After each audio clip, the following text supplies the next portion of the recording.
నమస్కారం ETV news కి స్వాగతం ముందుగా ముఖ్యాంశాలు కరవుపై కేంద్ర రాష్ట్రాల వైఖరిని తూర్పారబట్టిన సుప్రీంకోర్టు సంకల్పలోపం వల్లే సమస్య పెరిగిందని ఘాటు వ్యాఖ్యలు ఈ నెల 17న ఢిల్లీ వెళ్లనున్న చంద్రబాబు కరవు నివారణపై మోదీతో భేటీ కానున్న ఆంధ్రప్రదేశ్ ముఖ్యమంత్రి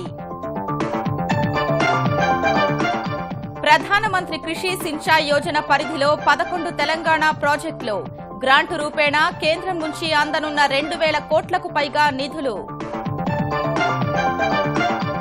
పుట్టిన వెంటనే ఆధార్ కార్డు జారీ చేసే ప్రక్రియ ఏపీలో ప్రారంభం గుంటూరు ప్రభుత్వాసుపత్రిలో ప్రయోగాత్మకంగా అమలు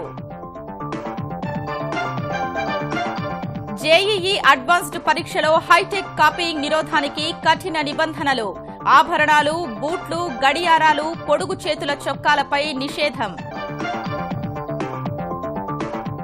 మాల్యాకు చెందిన 9,000 కోట్ల ఆస్తుల జప్తుకు ఈడీ కసరత్తు వివిధ స్థిరాస్తుల విలువను మదింపు చేస్తున్న అధికారులు ఐపీఎల్లో బెంగళూరు జట్టు ప్లే ఆఫ్ అవకాశాలు మరింత క్లిష్టతరం ముంబై చేతిలో 6 వికెట్ల తేడాతో ఓడిన కోహ్లీ సేన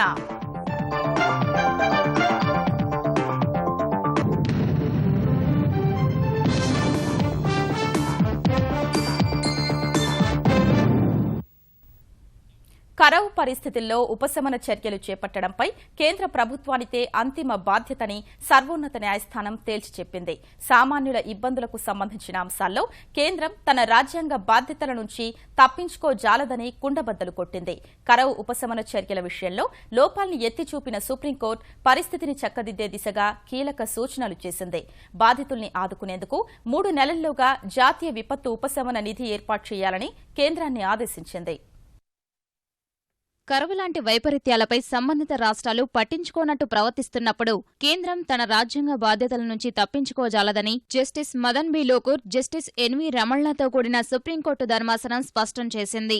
ఆంధ్రప్రదేశ్, తెలంగాణ సహా దేశంలోని అనేక రాష్ట్రాల్లో కరువు పరిస్థితులు నెలకొన్నా ప్రభుత్వాలు సరైన ఉపశమన చర్యలు చేపట్టడం లేదని ఆరోపిస్తూ స్వరాజ్ అభియాన్ అనే స్వచ్ఛంద సంస్థ దాఖలు చేసిన వ్యాజ్యంపై విచారణ చేపట్టిన సుప్రీంకోర్టు ఈ మేరకు కీలక వ్యాఖ్యలు చేసింది. రాజ్యాంగంలోని 21వ అధికరణ పరిధిలో ఉన్న అంశాల నుంచి కేంద్రం తప్పించుకోజాలదన్న ధర్మాసనం అలా అని కరువును ప్రకటించడంలో రాష్ట్రాలకున్న అధికారాలను తగ్గించుకోవాలని సూచించలేమని తేల్చి చెప్పింది. రాజ్యాంగ బాధ్యతలు, సమాఖ్య స్ఫూర్తి మధ్య సమతుల్యతను కేంద్రం పాటించాల్సిన అవసరం ఉందని సుప్రీంకోర్టు ధర్మాసనం వ్యాఖ్యానించింది. లేని పక్షంలో తమ ప్రమేయం లేకుండా నెలకొన్న ప్రకృతి వైపరీత్యానికి సామాన్య ప్రజలు బాధపడాల్సిన పరిస్థితి ఏర్పడుతుందని పేర్కొంది. కరువును ఎదుర్కోవడంలో కేంద్ర, రాష్ట్ర ప్రభుత్వాలు విఫలమైతే న్యాయ వ్యవస్థ జోక్యం చేసుకోవాల్సి వస్తుందన్న ధర్మాసనం ఇందుకోసం అవసరమైతే ఖచ్చితమైన విధి విధానాలు రూపొందించాల్సి ఉంటుందని పేర్కొంది.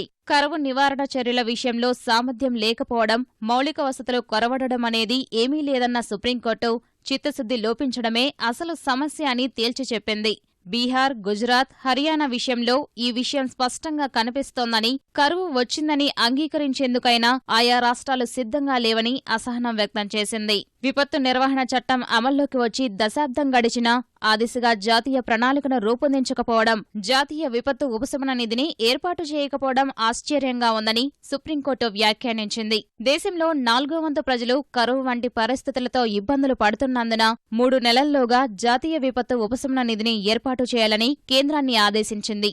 వర్షాభావ పరిస్థితుల్లో చేపట్టాల్సిన ఉపశమన చర్యలపై మరికొన్ని సూచనలు చేసిన సుప్రీంకోర్టు కరువు కోసం ప్రత్యేకంగా జాతీయ విపత్తు స్పందన దళాన్ని 6 నెలల్లోగా ఏర్పాటు చేయాలని నిర్దేశించింది. విపత్తు నిర్వహణపై 2009లో రూపొందించిన విధి విధానాల్ని పునఃసమీక్షించాలన్న సుప్రీంకోర్టు వలసలు, ఆత్మహత్యలు వంటి మానవీయ అంశాల్ని దృష్టిలో ఉంచుకొని కరువు నివారణ, సంసిద్ధత, ఉపశమనం లాంటి విషయాలకు ప్రాధాన్యమివ్వాలని సిఫార్సు చేసింది. కరువు పరిస్థితుల్ని ముందస్తుగా గుర్తించేందుకు అధునాతన సాంకేతికతను ఉపయోగించేలా రాష్ట్రాలపై కేంద్ర ప్రభుత్వం ఒత్తిడి తీసుకురావాలని సుప్రీంకోర్టు సూచించింది.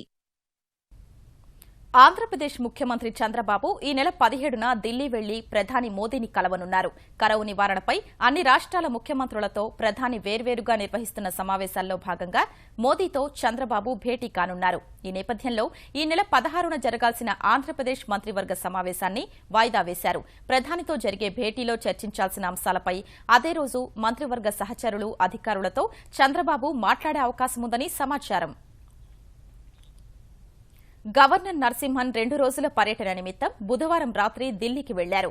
రాష్ట్రపతి ప్రణబ్ ముఖర్జీ, ప్రధాని మోదీ, కేంద్ర హోంమంత్రి రాజ్నాథ్ సింగ్తో ఆయన భేటీ కానున్నారు. తెలుగు రాష్ట్రాల్లో నెలకొన్న కరవు, ఇతర పరిస్థితులు, ఉద్యోగులు, 9వ, 10వ షెడ్యూల్ సంస్థల విభజన తదితర అంశాలపై కేంద్రానికి గవర్నర్ నివేదిక సమర్పిస్తారని సమాచారం. నీటిపారుదల ప్రాజెక్టుల నిర్మాణం అంశంపైన ఆయన వివరించే అవకాశమున్నట్లు తెలుస్తోంది. గత నెలలో గవర్నర్ ఢిల్లీ పర్యటనకు వెళ్లినా రాష్ట్రపతి, ప్రధాని, హోంమంత్రులతో భేటీ సాధ్యం కాలేదు. వారిని కలిసేందుకు వీలుగా గవర్నర్ నరసింహన్ తాజాగా ఢిల్లీకి వెళ్లారు. తెలంగాణలో నిర్మాణంలో ఉన్న 11 ప్రాజెక్టుల పూర్తి చేయడానికి అవసరమైన నిధులు కేంద్రం నుంచి అందనున్నాయి. ప్రధానమంత్రి కృషి సించాయ్ యోజన కింద ప్రాధాన్యంగా పూర్తి చేయాల్సిన ప్రాజెక్టుల జాబితాలో వీటికి చోటు దక్కింది.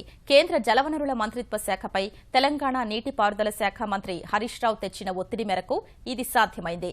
దేవాదుల, భీమా, శ్రీరామ్ సాగర్ 2వ దశ, శ్రీరామ్ సాగర్ వరద కాలువ, కొమరం భీం, నీల్వాయ్, పెద్దవాగు, జగన్నాథపురం, గాలివాగు, గొల్లవాగు, మత్తడివాగు, పాలెంవాగు ప్రాజెక్టులకు కేంద్రం నుంచి గ్రాంటు రూపేణా 2,155 కోట్ల రూపాయలు అందనుండగా నాబార్డు ద్వారా 4,631 కోట్ల రుణం లభించనుంది.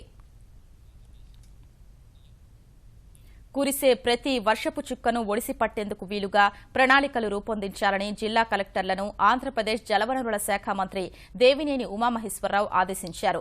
ఒక్క నీటి చుక్క కూడా వృధాగా సముద్రంలోకి వెళ్లకుండా చూడాలని నీటిపారుదల శాఖ అధికారులు, జిల్లా యంత్రాంగాలకు సూచించారు. ఎన్ని నిధులు ఖర్చైనా ప్రభుత్వం భరించేందుకు సిద్దంగా ఉందని, ఇంకుడు గుంతలు, నీటి కుంటల ద్వారా వర్షపు నీటిని దాచుకునేందుకు ప్రయత్నించాలని ఆయన స్పష్టం చేశారు. 13 జిల్లాల అధికారులతో వీడియో కాన్ఫరెన్స్ నిర్వహించారు. మంత్రి ఆంధ్రప్రదేశ్ను కరవు రహిత రాష్ట్రంగా తీర్చిదిద్దేందుకు ప్రభుత్వం ప్రయత్నిస్తోందని తెలిపారు. తెలంగాణలో అంబేద్కర్ 125వ అడుగుల కాంస్య విగ్రహ ప్రతిష్టాపన కమిటీ బుధవారం సచివాలయంలో ఉప ముఖ్యమంత్రి కడియం శ్రీహరి అధ్యక్షతన భేటీ అయింది. అంబేద్కర్ 125వ జయంతి ఉత్సవాల్ని పురస్కరించుకుని సంవత్సరం పొడవునా నిర్వహించాల్సిన కార్యక్రమాలపై ఈ సమావేశంలో చర్చించారు. అంబేద్కర్ సార్వత్రిక విశ్వవిద్యాలయం ఆధ్వర్యంలో మధ్యలో కళాశాల చదువు మానేసిన 1,00,000 మంది ఎస్సీ, ఎస్టీ విద్యార్థుల్ని నమోదు చేసుకుని వాళ్లందరినీ కనీసం 5 ఏళ్లలోపు పట్టభద్రుల్ని చెయ్యాలని నిర్ణయించారు. అంబేద్కర్ జయంతిని పురస్కరించుకుని ముఖ్యమంత్రి కేసీఆర్ ప్రకటించిన ఎస్సీ, ఎస్టీ గురుకుల పాఠశాలల్ని జూన్ 14న ప్రారంభించాలని నిర్ణయించారు. విగ్రహ ప్రతిష్టకు సంబంధించిన పనులు వేగంగా జరిగేందుకు సబ్ కమిటీ ఏర్పాటు చేయనున్నారు. ఇందులో ఇంజనీరింగ్ అధికారులు, R&B, GHMC, HMDA, ఆర్కిటెక్టు సభ్యులుగా ఉంటారు. జల సంరక్షణ కోసం ఈటీవీ, ఈనాడు చేపట్టిన సుజలాం సుఫలాం కార్యక్రమానికి తెలుగు రాష్ట్రాల్లో అన్ని వర్గాలు కలిసొస్తున్నాయి. నీటి పొదుపు ఆవశ్యకతను గుర్తించి అంతా చేయి కలుపుతున్నారు. ఇంకుడు గుంతల తవ్వకం కార్యక్రమంలో మేము సైతం అంటూ చురుగ్గా పాల్గొంటున్నారు. భవిష్యత్ తరాలకు నీటి కొరత లేకుండా చేయడమే లక్ష్యంగా ఈటీవీ, ఈనాడు ఆధ్వర్యంలో జరుగుతున్న సుజలాం సుఫలాం కార్యక్రమం తెలుగు రాష్ట్రాల్లోని వాడవాడలా ఉద్యమంలా సాగుతోంది. శ్రీకాకుళం జిల్లా నరసన్నపేట నియోజకవర్గంలో ఇంటింటికి ఇంకుడు గుంతల నిర్మాణాన్ని స్థానిక ఎమ్మెల్యే బగ్గు రమణమూర్తి ప్రారంభించారు. జలుమూరు, సావరకోటలో జల సంరక్షణ కార్యక్రమాలను ప్రజాప్రతినిధులు కొనియాడారు. నెలాఖరుకు జిల్లాలో 5 లక్షల ఇంకుడు గుంతలు తవ్వాలని యంత్రాంగం లక్ష్యంగా పెట్టుకుంది. 40,000 ఇంకుడు గొయ్యలు ఈ నియోజకవర్గంలో 4 మండలాలు దవ్వాలనుకుంటే సుమారు 50,000 వరకు దవ్వడానికి మరి అందరూ ముందుకు రావడం చాలా శుభ పరిణామం. మరి ఈవేళ ఈ నీటి సంరక్షణ అనేది ఒక ఉద్యమ స్ఫూర్తి తీసుకెళ్లడంలో ఈనాడు, ఈటీవీ వారు కలిపి ముందుండి ఈ ఉద్యమాన్ని నడిపించారు. అనంతపురం జిల్లా తాడిపత్రిలో అల్ట్రాటెక్ సిమెంట్ లిమిటెడ్ పరిశ్రమ ఉన్నతాధికారులు ఇంకుడు గుంతలు తవ్వించారు. జల సంరక్షణకు పాటుపడతామని స్థానికులతో ప్రతిజ్ఞ చేయించారు. ప్రకాశం జిల్లా బేస్తవారిపేట మండలం జంగంబొట్ల కృష్ణాపురం చెట్టిచెర్ల నేకుంబాద్లో ఇంకుడు గుంతల కార్యక్రమం జోరుగా సాగింది. ఈ గ్రామాల్లో 600 ఇంకుడు గుంతలను అధికారులు ప్రజాప్రతినిధులు తవ్వించారు. చిత్తూరు నగరపాలక కమిషనర్ కార్యాలయంతో పాటు సత్యనారాయణపురం లక్ష్మీనగర్ కాలనీలో చేపట్టిన ఇంకుడు గుంతల కార్యక్రమంలో స్థానిక ఎమ్మెల్యే డిఏ సత్యప్రభ పాల్గొన్నారు. జీవనాధారమైన నీరు మన నదుల్లో పర్సెంటేజ్ తగ్గకుండా వాటిని అలాగే ఉంచుకుంటూ మన సౌకర్యార్థము మనకు ఎక్కడెక్కడ ఇంకుడు గుంతలు తవ్వుకుని నీటి మట్టం పెరుగుతుందో ఆ స్థలాల్లో అంతా ఇంకుడు గుంట కార్యక్రమాన్ని ఈ రోజు చిత్తూరు మున్సిపాలిటీ వాళ్ళ ఆధ్వర్యంలో జరగడానికి నిశ్చయించడం జరిగింది. ఈటీవీ ఈనాడు స్ఫూర్తితో తెలంగాణలోనూ ఇంకుడు గుంతల తవ్వకం జోరుగా సాగుతోంది. హైదరాబాద్ సరోజిని నేత్ర వైద్యశాల ప్రాంగణంలో వైద్యులు ఇంకుడు గుంతలు తవ్వారు. కుత్బుల్లాపూర్ నియోజకవర్గం ప్రసూన్ నగర్ లో ఇంకుడు గుంతల నిర్మాణాన్ని స్థానిక ఎమ్మెల్యే వివేకానంద గౌడ్ ప్రారంభించారు. వర్షపు బొట్టు ప్రతి దాన్ని కూడా మనం ఒడిసిబట్టినట్టయితే, మనము భూమిలోకి ఇంకింపజేసుకున్నట్టయితే రాబోయే రోజుల్లో భవిష్యత్తులో మనకి నీటి సమస్య ఉండబోదు. ఎందుకంటే గతంలో కూడా ఇలా ఫలితాలు పొందుతా ఉన్నారు, ఒక ఫలాలను పొందుతా ఉన్నారు. కరీంనగర్ జిల్లా పెద్దపాపాయపల్లి, చిన్నపాపాయపల్లి, దమ్మక్కపేట గ్రామస్తులు 170 ఇంకుడు గుంతల నిర్మాణానికి శ్రీకారం చుట్టగా ఎంపీపీ సరోజినీదేవి ఇతర అధికారులు లాంఛనంగా తవ్వకాన్ని ప్రారంభించారు. మల్లాపూర్ మండలం మొగిలిపేట, చిట్టాపూర్ గ్రామాల్లో సుమారు 200 గుంతల నిర్మాణాన్ని అధికారులు ప్రజాప్రతినిధులు కొబ్బరికాయ కొట్టి ప్రారంభించారు. మెట్పల్లి మండలం జగ్గాసాగర్ వాసులు ఒక్కరోజే 500 ఇంకుడు గుంతల తవ్వకానికి ఐక్యంగా కదిలారు. వరంగల్ జిల్లా నర్సంపేట నియోజకవర్గంలో 100% ఇంకుడు గుంతల నిర్మాణమే లక్ష్యంగా పెట్టుకున్న తెరాస పొలిట్ బ్యూరో సభ్యుడు పెద్ది సుదర్శన్ రెడ్డి నల్లబెల్లి మండలంలోని ముచ్చింపుల, రంగాపురం, అరవయ్యపల్లి, బుచ్చిరెడ్డిపల్లి, రుద్రగూడెం గ్రామాల్లో అవగాహన ర్యాలీలు నిర్వహించారు. నర్సంపేట నియోజకవర్గం ఇంకుడు గుంతలు అదేవిధంగా నీటి గుంతల వాడకంలో తవ్వకంలో రాష్ట్రంలో జిల్లాలో తప్పకుండా ఆదర్శంగా నిలబడుతుందనే విశ్వాసం ఉంది. ఇప్పటికీ 35 గ్రామాలు చుట్టుముట్టి ప్రతి గ్రామంలో కూడా కార్యక్రమాలు చేపట్టడం జరుగుతా ఉంది. ఆదిలాబాద్ పురపాలక సంఘ అధ్యక్షురాలు మనీషా తాను ప్రాతినిధ్యం వహిస్తున్న ద్వారకా నగర వాసులతో ఇంటింటికి ఓ ఇంకుడు గుంత తవ్వుకునేలా తీర్మానం చేయించారు. నిర్మల్ శాంతినగర్ కాలనీలో ఇంటింటికి ఇంకుడు గుంతల నిర్మాణాన్ని స్థానిక కౌన్సిలర్ భూపతిరెడ్డి ప్రారంభించారు. ఆంధ్రప్రదేశ్లో పప్పుల ధరలు అదుపులో ఉంచేందుకు అన్ని చర్యలు తీసుకుంటున్నట్లు పౌర సరఫరాల శాఖ మంత్రి పరిటాల సునీత తెలిపారు. ఇదే అంశంపై సచివాలయంలో వ్యవసాయ శాఖ మంత్రి ప్రత్తిపాటి పుల్లారావుతో కలిసి అధికారులతో సమీక్ష నిర్వహించిన సునీత కేంద్రం నుంచొచ్చిన కందిపప్పు సహా రాష్ట్రంలో సేకరించిన వాటి సాయంతో ధరలు నియంత్రణలోకి తెస్తామన్నారు. ధాన్యం కొనుగోలు విషయంలో పారదర్శకంగా వ్యవహరిస్తున్నామని తెలిపిన మంత్రులు 48 గంటల్లోగా రైతులకు చెల్లింపులు జరుపుతున్నట్లు తెలిపారు. నిలిచిపోయిన 14 కోట్ల రూపాయల చెల్లింపులపై స్పందించిన సునీత బ్యాంకు ఖాతా నెంబర్లు తప్పుగా రావడం వల్లే సమస్య తలెత్తిందని, మరోసారి రైతులు ఖాతా నెంబర్లు ఇవ్వాలని సూచించారు. కందిపప్పు కూడా బయట చూస్తే దాదాపు 135-140 రూపాయలకి కిలో అక్కడ అమ్ముతున్నారు. ఈ ధరలు ఏదో విధంగా మనం తగ్గించాలనే ఆలోచనతో కేంద్రం నుంచి మాకు వచ్చినది 2000 మెట్రిక్ టన్నులు వచ్చినాయి. ఇదే కాకుండా మార్క్ఫెడ్ నుంచి కూడా 3000 మెట్రిక్ టన్నులు తీసుకున్నాం. ఇది ఏ విధంగా అమ్మాలనేది ఒకసారి మేము కూడా నిర్ణయం తీసుకుంటాం. ఎవరు కూడా ధరలు ఎక్కువ ఉన్నాయి అని బాధపడాల్సిన అవసరం లేదు. పుట్టిన వెంటనే ఆధార్ కార్డు జారీ చేసే విధానం ఆంధ్రప్రదేశ్లో అందుబాటులోకి వచ్చింది. ప్రయోగాత్మకంగా గుంటూరు ప్రభుత్వ సమగ్ర వైద్యశాలలో పసికందుకు వెనువెంటనే ఆధార్ కార్డు జారీ ప్రక్రియ ప్రారంభమైంది. దేశంలో హర్యానాతో పాటు ఏపీలో ఈ విధానం అమలవుతోంది. కేంద్రం రూపొందించిన సాఫ్ట్వేర్లో జనన ధృవీకరణ పత్రం తయారు చేయడం కోసం వివరాలు నమోదు చేసే సమయంలోనే తల్లి లేదా తండ్రి ఆధార్ సంఖ్య, ఫోన్ నెంబర్ వివరాలు జత చేస్తారు. ఆ వెంటనే బిడ్డకు 14 అంకెలతో కూడిన ఎన్రోల్మెంట్ సంఖ్య వస్తుంది. అదే ఆ పసిబిడ్డకు ఆధార్ కార్డు తీసుకునేందుకు ఉండే కోడ్ సంఖ్యగా మారుతుంది. బర్త్ రిజిస్ట్రేషన్ నంబర్తోని ఆధార్ లింక్ చేసి ఎన్రోల్మెంట్ చేస్తున్నాం. జెండర్ ఆఫ్ ది చైల్డ్ ఇంకా date of birth certificate auto populate అవుతుంది. దాని తర్వాత మనం పేరు పెట్టేసి, ఒకవేళ పేరు పెడితే ఓకే, లేకపోతే బాబు పాప పెట్టుకొని మనం పేరెంట్ ఆధార్ నంబర్ ఇంకా మొబైల్ నంబర్ తీసుకొని పేరెంట్ ఆథెంటికేషన్తో మనం ఎన్రోల్మెంట్ చేసుకోవచ్చు. ఈ ఎన్రోల్మెంట్ ఐడి ఆటోమేటికలీ బీఆర్ఎన్ డేటాబేస్లో వెళ్ళిపోతుంది. సో జనరేట్ అయిపోయినాక పేరెంట్ మొబైల్ నంబర్లో ఆధార్ జనరేట్ అయిందని మెసేజ్ వచ్చేస్తుంది. 0 to 5 years చిల్డ్రన్కి వేలుముద్రాలు అయినా ఐరిస్ అయినా మనం క్యాప్చర్ చేయము. సో 5 years దాటినాక బయోమెట్రిక్ అప్డేట్ చేయించుకోవాలి. అట్లనే మనం బాబు పాపాని పేరు పెట్టి ఆధార్ తీస్తున్నాం కాబట్టి 21 days or 25 days తర్వాత పేరు పెట్టేసినాక మనము ఆ పేరు అప్డేట్ చేయించుకోవచ్చు. ఆంధ్రప్రదేశ్లో ప్రతి ఇంటికి విద్యుత్ సరఫరా చేయాలనే లక్ష్యానికి అతి చేరువలో ఉన్నామని ఆంధ్రప్రదేశ్ ఇంధన శాఖ ముఖ్య కార్యదర్శి అజయ్ జైన్ తెలిపారు. విశాఖలో తూర్పు ప్రాంత విద్యుత్ పంపిణీ సంస్థ ఈపీడీసీఎల్ అధికారులతో ఆయన సమీక్ష నిర్వహించారు. విభజన సమయానికి 5 లక్షల ఇళ్లకు విద్యుత్ సరఫరా లేదని గుర్తించామని, ప్రస్తుతం వాటిలో 4,30,000 ఇళ్లకు విద్యుత్ వెలుగులు అందిస్తున్నామని జైన్ చెప్పారు. పునరుత్పాదక ఇంధనం సాధనలోనూ ఏపీ ముందు ఉందన్న ఆయన విద్యుత్ నష్టాన్ని తగ్గించడంలో ప్రపంచానికే ఆదర్శం కావాలని నిర్దేశించుకున్నట్లు వివరించారు.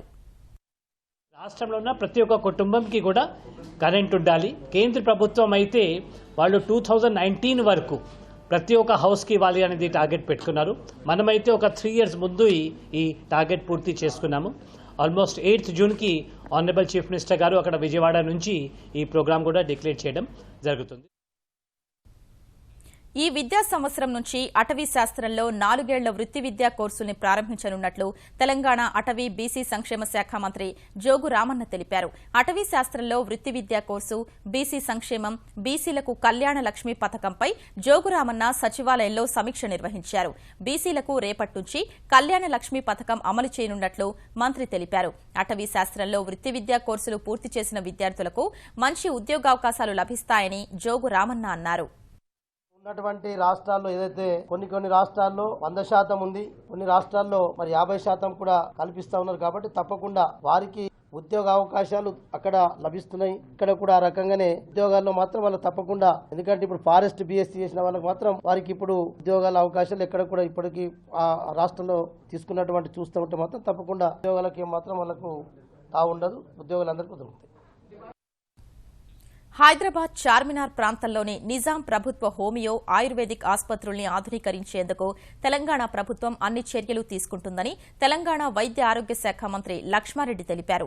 తెలంగాణ ఉప ముఖ్యమంత్రి మహమూద్ అలీతో కలిసి ఆసుపత్రిని సందర్శించిన మంత్రి జనరల్ వార్డు, మహిళల వార్డు, చిన్నపిల్లల వార్డు, ప్రసూతి విభాగం, మందుల విభాగాన్ని పరిశీలించారు. యుద్ద ప్రాతిపదికన కార్మికుల వార్డును 6 పడకలతో ఆధునీకరించడానికి చర్యలు తీసుకుంటామని తెలిపారు. శిథిలావస్థకు చేరిన ఆసుపత్రిని అభివృద్ది చేయడానికి తక్షణమే అంచనాలు రూపొందించాలని అధికారుల్ని మంత్రులు ఆదేశించారు. పాలేరు ఉప ఎన్నికల్లో అధికార తెరాస ఎంత అధికార దుర్వినియోగానికి పాల్పడ్డా గెలుపు తమదే అని తెలంగాణ పీసీసీ అధ్యక్షుడు ఉత్తమ్ కుమార్ రెడ్డి ధీమా వ్యక్తం చేశారు.